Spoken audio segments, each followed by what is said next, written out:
Bueno, estamos en el libro de los Hebreos. Perdón. Se iba a predicar otra cosa. Filipenses capítulo 4. Yo creo que ya uno o dos mensajes más y terminamos la carta. Y hoy vamos a hablar de las características de una persona contenta. Las características de una persona contenta. Capítulo 4, versículos del 10 al 13.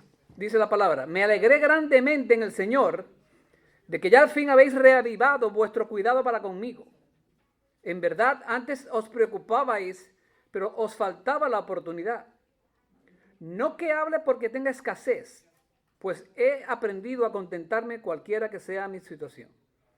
Sé vivir en pobreza y sé vivir en prosperidad.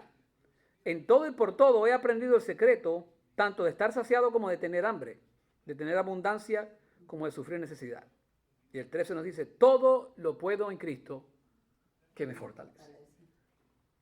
Lamentablemente, hermanos, vivimos en una sociedad sumamente descontenta. Esta sociedad está tan descontenta que parece que tuviera una enfermedad de insatisfacción. Esta sociedad está tan descontenta que ni siquiera tener una condición económica buena le quita el descontento. Es una sociedad que dice: yo quiero, y yo necesito, más y más. Sin embargo, la Biblia habla constantemente del contentamiento, o de estar contento. Fíjese, en 1 de Timoteo 6:6, la palabra dice: la piedad acompañada de contentamiento es gran ganancia. Y luego en el versículo 8 dice: y teniendo sustento y abrigo, estemos contentos. El autor del libro de los Hebreos, en el capítulo 13, versículo 5, dice: estén contentos con lo que tienen, pues Él ha dicho: nunca te dejaré ni te desampararé. Amén. Por tanto, la Biblia no solo identifica el contentamiento como una virtud, sino que habla como un mandato, porque ahí Pablo le dijo en Timoteo: estén contentos. Eso es un mandato. Estén contentos. ¿Y será que cuando no estamos contentos estamos desobedeciendo a Dios? Ahora no. Entonces debemos estar contentos con lo que tengamos y debemos estar contentos con el sustento y el abrigo que Dios nos da. Porque a veces nos quejamos: Señor, si me regalas un carrito mejor. Señor, si me regalas una casa más grande. Hacemos eso. Yo hago eso a veces. Yo lo soy sincero. Debemos estar contentos porque tenemos un Dios que provee lo que necesitamos de una manera absoluta, total, infinita y sobrenatural. Ese es el tipo de Dios que nosotros tenemos. El tipo de Dios que nunca lo va a dejar a usted ni nunca lo va a desamparar. Entonces vamos a hablar de por lo menos 3 características que yo veo aquí de la persona contenta. Esta es la primera vez que predico de este tema. Entonces, una persona contenta, fíjese bien, confía en la providencia de Dios.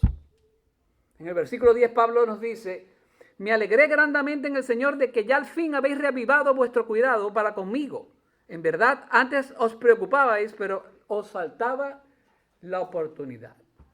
¿Qué es la providencia de Dios? Bueno, aquí me voy a poner un poquito técnico, pero vale la pena. La palabra providencia se compone de un prefijo y una raíz. La raíz proviene del latín videre, ¿ok? Del cual obtenemos la palabra inglesa video. Julio César pronunció su célebre frase: venid, vidi, vici, lo cual significa vine, bien, vencí. El término vida de esta afirmación, vi, se deriva de viere, que significa ver. Y por eso es que llamamos video a la televisión.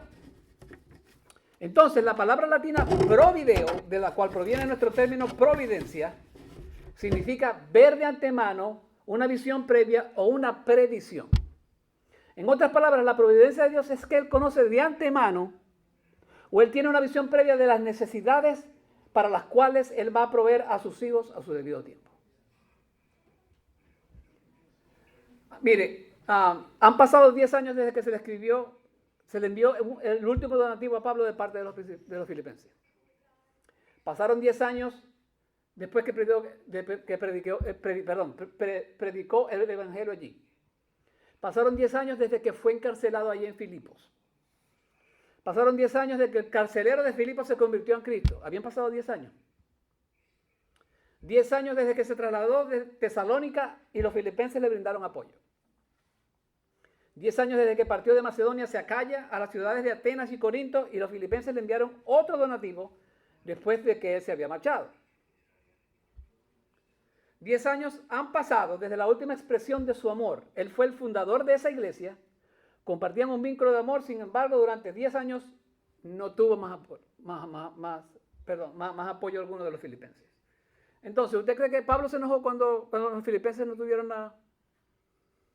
le enviaron el regalo, la ofrenda? No, por supuesto que no. ¿Por qué se va a poner enojado? Porque sabe, todo lo puede en Cristo que me fortalece, ¿verdad?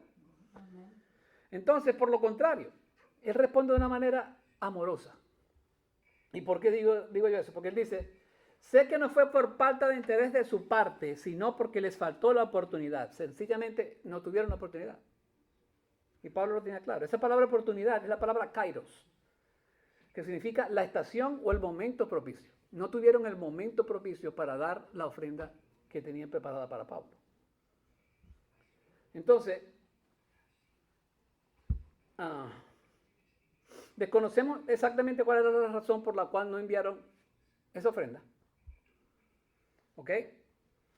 Pero me imagino que tuvo que ver algo con la pobreza de la iglesia, o de pronto la ignorancia sobre cuáles eran las necesidades de Pablo, o simplemente no sabían dónde estaba. Porque mire, después de 10 años, yo uno como que pierde la conexión.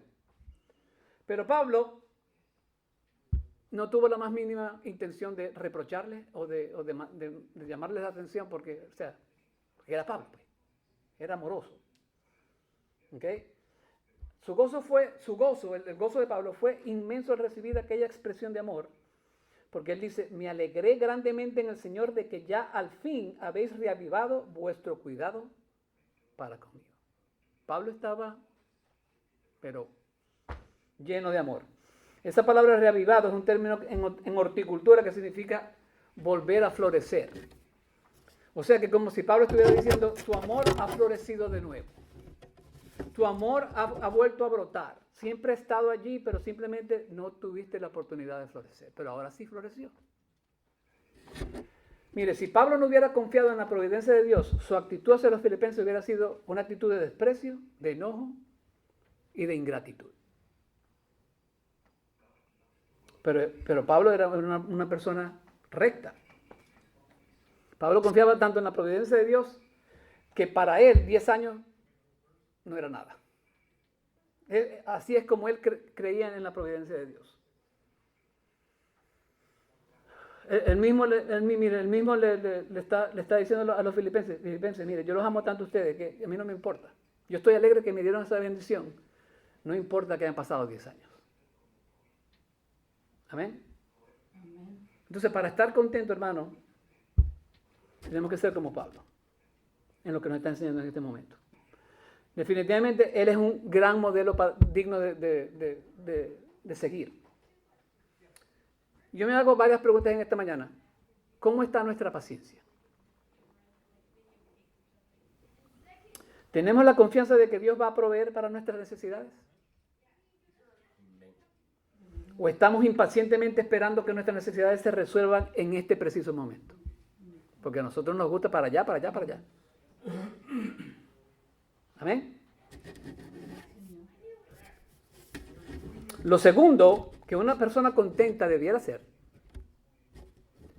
es que sabe vivir en cualquier situación. Versículos del 11 al 12. No que hable porque tenga escasez, pues he aprendido a contentarme cualquiera que sea mi situación. Sé vivir en pobreza y sé vivir en prosperidad. En todo y por todo he aprendido el secreto, tanto de estar saciado como de tener hambre, de tener abundancia como de sufrir necesidad. Observen la expresión, he aprendido el secreto.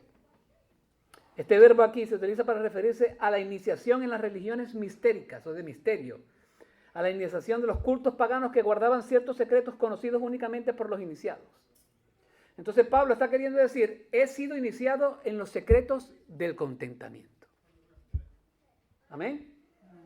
Él estaba confiado en que él tenía la paz de Dios y el Dios de paz. ¿Usted se fijó eso allí en los versículos? Él habla del Dios, de la paz de Dios, y después más adelante habla del Dios de paz. Y eso definitivamente lo ayudaba a él a estar contento y satisfecho en cualquiera que fuera su situación. En otro libro de Pablo, él dice que si Dios conmigo, ¿quién contra nosotros? Él tenía confianza en su Señor. Y aquí Pablo nos comenta sobre varias experiencias que tuvo a lo largo del ministerio. ¿Ok? Él dice, él se contentaba, aquí tuve un error, en abundancia o en necesidad. Ahí lo dice la palabra. Y había muchas más experiencias.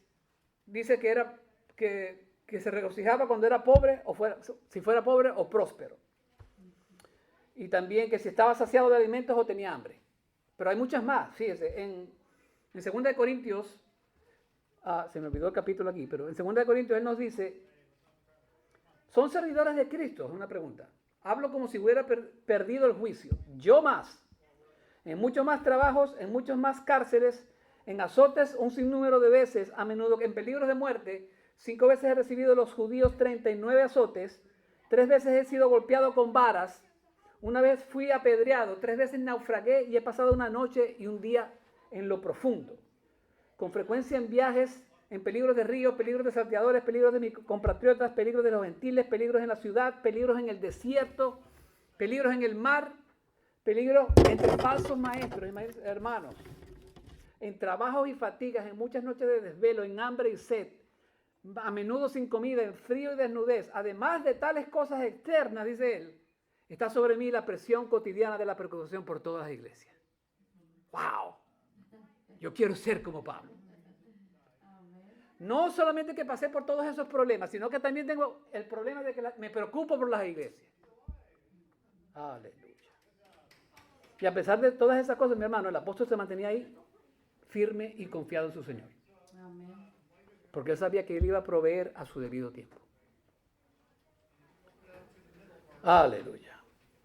Entonces el apóstol no tenía manera de controlar o de facilitar el envío de la ofrenda de los filipenses. Él no podía controlar eso.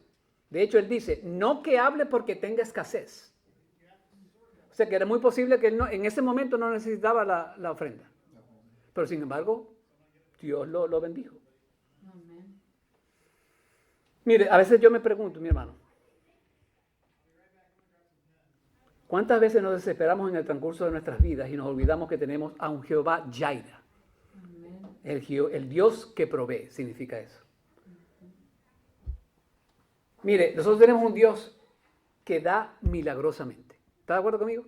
Amén. Pero yo les quiero dar razones por las cuales Él es un Dios de ese tipo. Mire, Dios le proveyó a los israelitas el maná del cielo, ¿sí o no? Amén. Éxodo 16:4. Entonces el Señor dijo a Moisés, he aquí, haré llover pan del cielo para vosotros. Y el pueblo saldrá y recogerá diariamente la porción de cada día para ponerlos a prueba si andan o no en mi ley. Después más adelantito habla de las codornices. Le dio codornices al pueblo de Israel. 16, 13 y 14. Y sucedió que por la tarde subieron los codornices y cubrieron el campamento. Y por la mañana había una capa de rocío alrededor del campamento. Cuando la capa de rocío se evaporó, he aquí sobre la superficie del desierto había una cosa delgada, como copos menuda, como las calchas sobre la tierra. Y después más adelantito dice algo que para mí, porque a mí me gusta la comida. No lo puse aquí, pero ese pan era dulcecito, hermano. ¿Usted sabía eso? O sea que Dios hasta se preocupa a que la comida que le da esté buena y que se le guste. Amén. El libro de los Proverbios, perdón, otro ejemplo, Elías y los cuervos, ¿se acuerdan de eso? Primera de Reyes 17, empezamos en el versículo 2. Y vino a Elías la palabra del Señor diciendo, sal de aquí y dirígete hacia el oriente y escóndete junto al arroyo Kerit, que está al oriente del Jordán. Y beberás del arroyo y he ordenado a los cuervos que te sustenten allí. ¿Usted se fijó eso? Le he ordenado a los cuervos que te sustenten allí. Mantenga eso en su mente. Él fue e hizo conforme a la palabra del Señor, pues fue y habitó junto al arroyo Kerit, que está en el oriente del Jordán, Y los cuervos le traían pan y carne por la mañana, y pan y carne al atardecer, y bebía del arroyo. Y sucedió que después de algún tiempo el arroyo se secó, porque no había caído lluvia en la tierra. Mire, hermano, y cuando el predicador dice, esto no está en mis notas, agárrese, porque lo que le voy a decir, eso está en mis notas. A veces nosotros estamos acostumbrados a trabajar, así sea en un trabajo secular o en el ministerio, pero aquí Dios nos está diciendo, ¿sabes qué? Es importante descansar. Porque ¿qué le pasó a Elías? Elías, ¿se acuerdan que Jezabel lo quería matar? Y Dios le dijo, mi lindo, ¿sabes qué? Has hecho mucho. Después que mató, le cortó la cabeza a los 450 profetas de Baal, le dijo, tú te mereces un descanso, mi niño. Y Elías creía que le estaba fallando a Dios. Hermano, cuando usted descansa porque Dios se lo dice, Él no le está fallando. Él está diciendo, descansa porque necesitas la fuerza. Y esas fuerzas fueron tan grandes que milagrosamente Elías corrió un montón de kilómetros más rápido que una carreta cuando Dios lo envió para donde tenía que estar. ¿Y usted que una persona normal puede hacer eso? No, eso fue un milagro. Se convirtió en meteoro, por decirlo así, porque Dios quería que él hiciera algo que tenía preparado para él. Amén. Y después más adelante pues ya sabemos cómo mató a Jezabel, que se la comieron los perros, los restos de ella, ¿se acuerdan?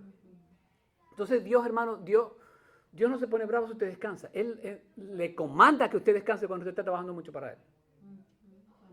El libro de los Proverbios 37:25 nos dice, no he visto al justo desamparado ni a su descendencia mendigando pan. Amén. Él se hace carga de sus hijos. Sí, Señor. Mire, Dios provee para sus hijos naturales, natural y sobrenaturalmente. Y una persona contenta confía en la providencia de Dios. Amén. Pablo tenía infinitas razones para confiar que su Dios iba a proveer en su vida, y yo creo que nosotros también tenemos razones que Él va a proveer en nuestras vidas. Amén. Aleluya. Mire, el Señor Jesús no nos dijo, buscad el reino de Dios y su justicia, y todas estas cosas os serán añadidas. ¿Quiere ser usted una persona contenta? Amén. Confíe en la providencia de Dios. Sí, Señor. Porque cuando no confiamos en la providencia de Dios, estamos en un espacio y es imposible para nosotros estar contentos. Lo último que yo veo aquí, que una persona contenta debería ser, es que depende del poder de Dios. Amén. ¿Qué nos dice el versículo 13? Todo lo puedo en Cristo que me fortalece. Ahora, ¿qué quiere decir exactamente Pablo cuando afirma todo lo puedo? Esto es bien interesante. La palabra griega es puedo, significa ser fuerte, poderoso, capaz, prevalecer sobre algo. A pesar de su traducción habitual, este verbo se emplea en otras 27 ocasiones en el Nuevo Testamento y en ninguna de esas ocasiones lo traducen como lo traduce aquí, que dice todo lo puedo.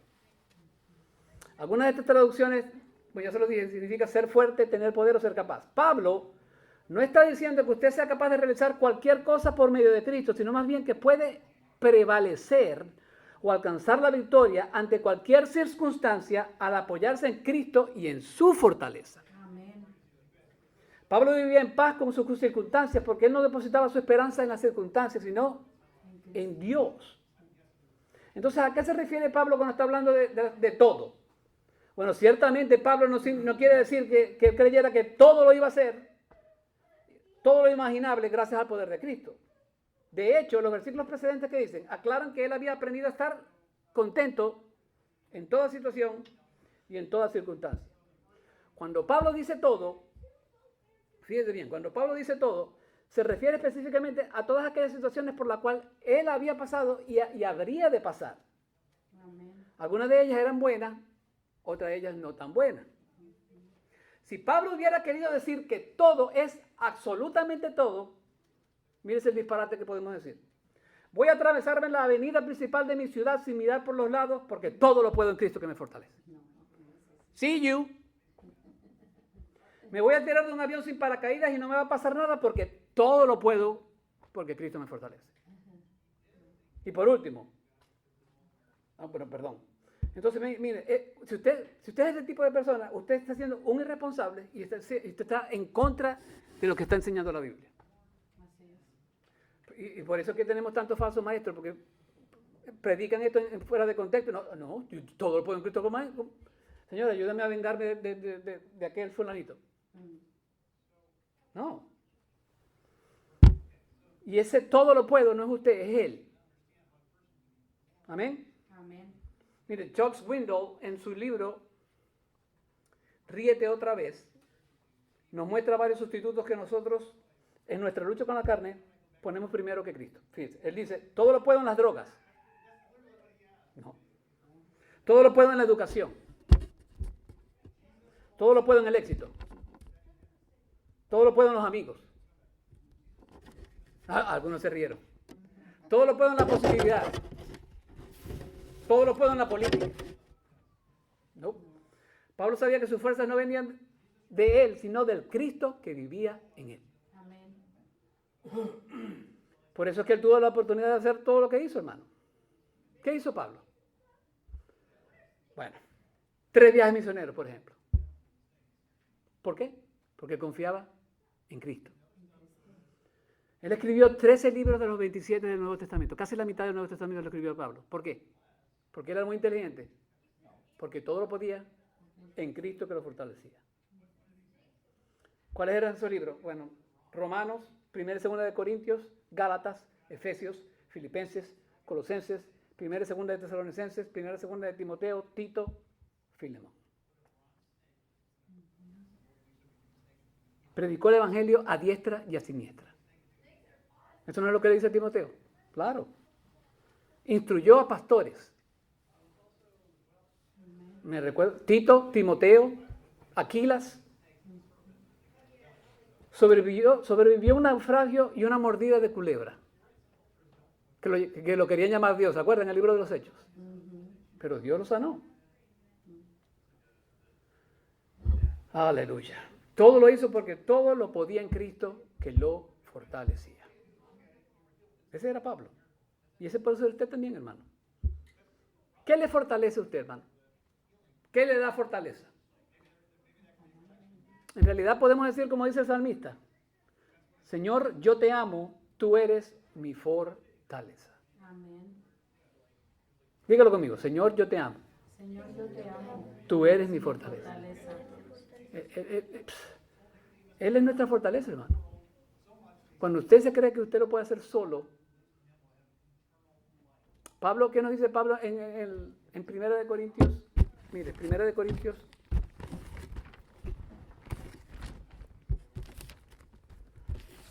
Primera de Corintios 12, creo.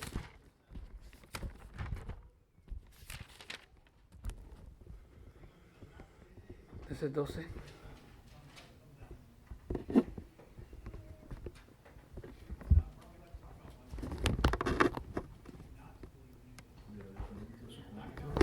No. Bueno, la cuestión es que Pablo nos explica en ese pasaje que estoy pensando, que cuando nosotros estamos débiles, entonces somos fuertes. ¿Por qué qué? Porque la fuerza me la está dando Dios. Amén. Amén. Cuando soy débil, entonces soy fuerte. ¿Verdad que sí? Cristo está en mí. Claro, claro. Mire, Dios le dio un aguijón a Pablo. ¿Usted cree que si Pablo no estuviera confiando en Dios, él hubiera aguantado ese aguijón? Y hasta el punto, nadie sabe lo que fue ese aguijón. Muchos dicen que fue una enfermedad de los ojos, porque dice, ¿qué tan grandes letras escribo yo en esta carta? Pero John MacArthur, por ejemplo, que Dios lo tiene en su gloria, él decía que podía ser una persona que le estaba instigando, o sea, una persona con un demonio dentro que lo estaba instigando. ¿Por qué dice eso? Porque la palabra que utilizan allí, un mensajero de Satanás, mensajero, esa palabra se utiliza casi siempre para identificar a una persona humana. a un ser humano, perdón. Entonces puede haber sido una persona, pero Pablo no lo hubiera podido hacer nada si él no confiara en su Señor y tuviera el derecho de decir, todo lo puedo en Cristo que me fortalece. Amén. Mire, para terminar, alguien escribió, solo los creyentes genuinos pueden estar verdadera y plenamente satisfechos, pues en última instancia la satisfacción no es un logro natural, sino un don sobrenatural de nuestro Padre Celestial para sus hijos. Amén. Así es. Sigue el Señor. Dicho de otro modo, el grado de satisfacción de un creyente en este mundo es un reflejo de su grado de satisfacción con respecto al mundo venidero. Cuanto más se aferren a nuestro corazón las cosas invisibles y eternas de lo alto, menor será el poder de las cosas visibles y temporales de este mundo para causarnos insatisfacción. Entonces, ¿qué nos está diciendo este Señor? Pongamos la mira allá arriba y no aquí abajo. Amén. Cuando usted pone la mira allá arriba, usted va a estar más contento en vez de estar mirando las cosas que están aquí abajo. Amén. Entonces, mire hermano, Pablo nos enseña que es posible ser una persona contenta y satisfecha, no por nuestras propias fuerzas, sino ¿por quién? Por las fuerzas de Cristo. Podemos estar debilitados, cansados o exhaustos, pero, dice Isaías, el creador del cielo y de la tierra nunca se cansa ni se debilita, y por eso a los que confiamos en Él nos da fuerzas para volar como el águila. El águila. Amén. Aleluya. Nos da fuerzas para que corramos y no nos cansemos, Sí, Señor. y nos da fuerzas para que caminemos y desmayemos. Gloria al nombre de Jehová de los ejércitos, porque Él es el Dios de dioses y Él es el Dios único de esta tierra. Señor. Amén. Así que hermano, denle un aplauso al Señor, por favor. Eso lo merece. Aleluya. ¿Cuántos hubieron merecido por el mensaje? Amén. Aleluya. Bueno, vamos a orar. El Señor es una cosa. Vamos a orar, después les digo lo que estoy pensando. Señor, gracias por tu mensaje, Señor. Bendícenos, Señor. Protégenos y danos el poder de tu Espíritu para terminar este día, Señor.